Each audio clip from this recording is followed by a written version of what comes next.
इसहाक फैसलाबादी मिर्जा जरमी का वो बाबा है जिसके बारे में मिर्जा जरमी ने यह कहा है कि वो वक्त का हुसैन है।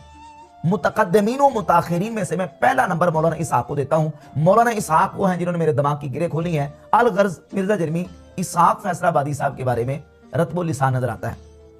अब इसहाक फैसलाबादी साहब वो हैं जिन्होंने एक ऐसी किताब की तारीफ की हुई है जिस किताब की इबारात को मिर्जा जेलमी ने कुफरिया और गुस्ताखाना करार दिया। उर्दू में मेरा तहजीर नाज ही ले रहे बरेलवी हजरात के, मैंने कहा यार 2-4 फिक्रे आमद करना, वो भी पहला आगे किया, दूसरा पीछे किया, 3-4 जगहों से, और एक नई इबारत बना दी। किताब तो पढ़ कर दिखाओ, तुम अगर समझ ही सको वही बड़ी बात। या आप यकीन जाने बेटा मैं अगर कादियानी नहीं हुआ तो सिर्फ तहजीर नाज, ये कहते हैं उन्होंने दरवाजा तोड़ दिया, फिर कुफर तोड़ दिया, उसने तो कहता पाँव हमारे मजबूत कर दिया। अपने रिसर्च पेपर अंधाधुंध पैरवी का अंजाम, उसमें मिर्जा जरमी ने किताब तहजीरुन नास इसकी इबारात को जिक्र किया है और इनको गुस्ताखाना और कुफरिया करार दिया। तहजीरुन नास ये वो किताब है जो बानी दारुल देवबंद ने लिखी और इस किताब के अंदर बानी दारुल देवबंद कासिम ननोतवी ने नबी करीम अलैहिस्सलाम की खत्म नबूवत ज़मानी का इनकार किया।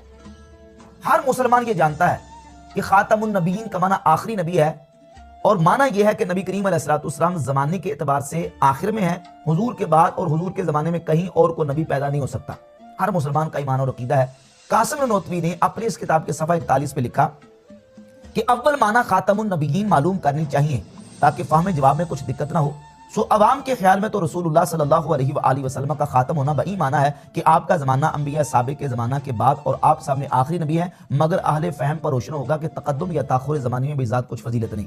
और इसी किताब के सफ़ा नंबर 65 पे जाके लिखा कि बल्कि अगर बिलफर्ज आपके ज़माने में भी कहीं और को नबी हो, जब भी आपका खातम होना बदस्तूर बाकी रहता है। और सफ़ा नंबर 85 पे इसी किताब के लिखा कि बल्कि अगर बिलफर्ज बाज ज़माना नबी सल्लल्लाहु अलैहि वसल्लम कोई नबी पैदा हो तो फिर भी खातिमियत मोहम्मदी में कुछ फर्क ना आएगा। इन 3 मकामात पे कासिम ननोतवी ने जो इबारत लिखी उस पर नबी पाक अलैहिस्सलाम की खत्म नबूवत ज़मानी का इनकार किया और इस किताब की इबारात को मिर्जा जेरमी ने अपने रिसर्च पेपर अंधाधुंध पैरवी का अंजाम में नकल किया और इनको गुस्ताखाना और कुफरिया करार दिया। इस किताब की तारीफ में जमीनों आसमान के किलाबे मिलाए हैं मौलवी इसहाक फैसलाबादी, और इसहाक फैसलाबादी साहब को मिर्जा जरमी अपना बाबा मान रहा है। इस किताब की कुफरिया इबारात को अपने पेपर में जिक्र कर रहा है। इनको कुफरिया और गुस्ताखाना मान रहा है और इनको गुस्ताखाना और कुफरिया ना मानने वाले बल्कि इस किताब का दिफा करने वाले, इस किताब को डिफेंड करने वाले मौलवी इसहाक फैसलाबादी की तारीफ में रत्बुल लिसान नजर आ रहा है। उसको अपना बाबा मान रहा है। अब सवाल यह है, लम्हा फिक्रिया है कि अगर दूसरों के बाबे कोई बात करें तो वो गुस्ताखे रसूल भी और काफिर भी, और मौलवी इसहाक फैसलाबादी मिर्जा का बाबा वो तहजीरुन नास का दिफा करे तो वो मुतकद्दिमीन और मुताखिरीन में से सबसे अफजल करार पाता है और वो वक्त का हुसैन भी करार पाता है। अब लम्हा फिक्रिया है मिर्जा जरमी के उन ब्रांड फॉलोअर्स के लिए कि आप देखें कि मिर्जा जरमी के मयार दोहरे हैं कि नहीं है, इसकी दोगला पॉलिसी है कि नहीं है।